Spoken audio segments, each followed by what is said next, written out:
जो भजन का मार्ग है, खान पान व्यवहार, आसपास का वातावरण, इसका प्रभाव पड़ता है।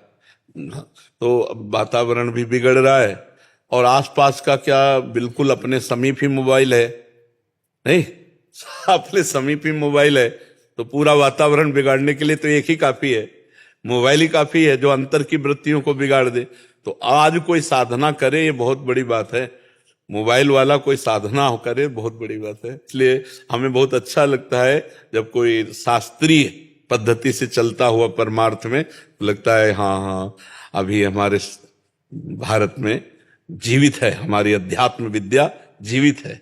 नहीं तो अध्यात्म विद्या तो अभी इस जन्म में तो भजन कर लो, क्यों कि जो हमने पीछे संत देखे, क्योंकि संतों से ही है ये प्राप्ति, ये मार्ग भी शुरुआत संतों से होती है और पुष्ट संतों से होता है, पूर्णता भी संतों से ही होती है।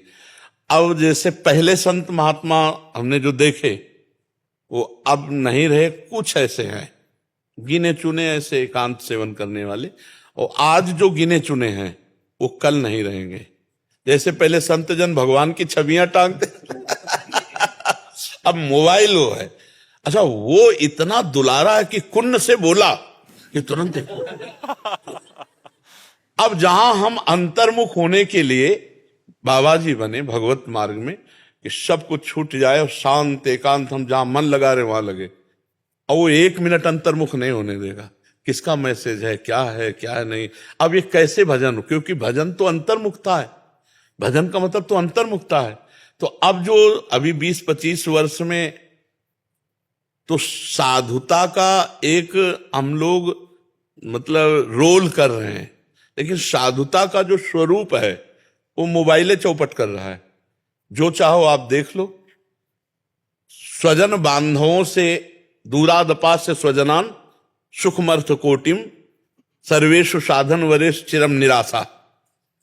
अपने स्वजन संबंधियों से दूर रह करके त्यक्ता स्वजन बांधवा, भगवान कह रहे मेरे लिए स्वजन बांध। अब मोबाइल जब चाहो जिससे चाहो बात कर लो। अच्छा, सर्व विषय जो अर्थ के द्वारा प्राप्त होने वाले भोग हैं, जो शरीरों के भोग हैं, सब कुछ आपको मोबाइल में मिलेगा। आप एकांत बंद करके कमरा, चित्तवृत्ति प्रभु में लगाओ या चित्तवृत्ति भोगों में लगा दो। तो प्रभु में लगने के लिए तो मन कहेगा नहीं, मन तो यही कहेगा मोबाइल लगाओ, या तो गेम खेलो, या तो भाई सीरियल देखो, या इधर उधर गंदी बातें देखो। चौपट हो गया साधक। अब वो बाहरी वेशभूषा बनावट रहेगी, वो अंदर से खोखला रहेगा, अंदर से खोखला होगा। जो चिंतन चलेगा वो बहुत गंदा होगा। ये अभी 20-25 वर्ष की बात करो। अब आगे भगवान जाने कैसा। अब देखो, शुद्ध दूध, शुद्ध भोजन, शुद्ध वस्तुएं मिलना बड़ी समस्या आ गई ना। शुद्ध भोजन मिलना समस्या आ गई। कौन आदमी कैसे अपवित्रता से क्या क्या चीजें बेच रहा है।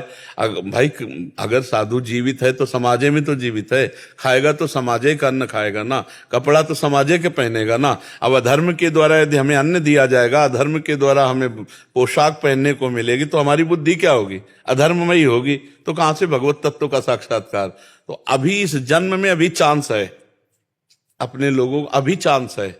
आगे और ऐसा समय आने वाला है जहां चांस नहीं है कि आप भजन कर लो। ऐसा चांस, जैसे अभी भारी समस्या हमको मोबाइल दिखा दे रही, साधक के लिए भारी समस्या मोबाइल है, जिसको लोग समझ नहीं रहे। क्योंकि जिस सूक्ष्मता की हम बात कर रहे हैं कि जहां संकल्प ही नहीं उदय होना है, इतना अंतर्मुख होना है, साधना क्या समझी जा रही। साधना का मतलब क्या है, चित्त वृत्ति का पूर्ण रूप से शांत हो जाना। मन में संकल्प विकल्प नहीं है, बुद्धि एक निश्चय करके परमात्मा तत्व में स्थित हो चुकी है। भक्त है तो निरंतर भगवान का चिंतन चल रहा है, और ज्ञानी है तो अपने स्वरूप में रमण कर रहा है। बाहर के भूलने के लिए तो कोशिश की जा रही। तो अब समय बहुत कम है भजन का। जो लोग चल रहे हैं बहुत सावधानी से चले, आहार शुद्ध, व्यवहार शुद्ध, आचरण शुद्ध, और खूब भगवत चिंतन कर लो।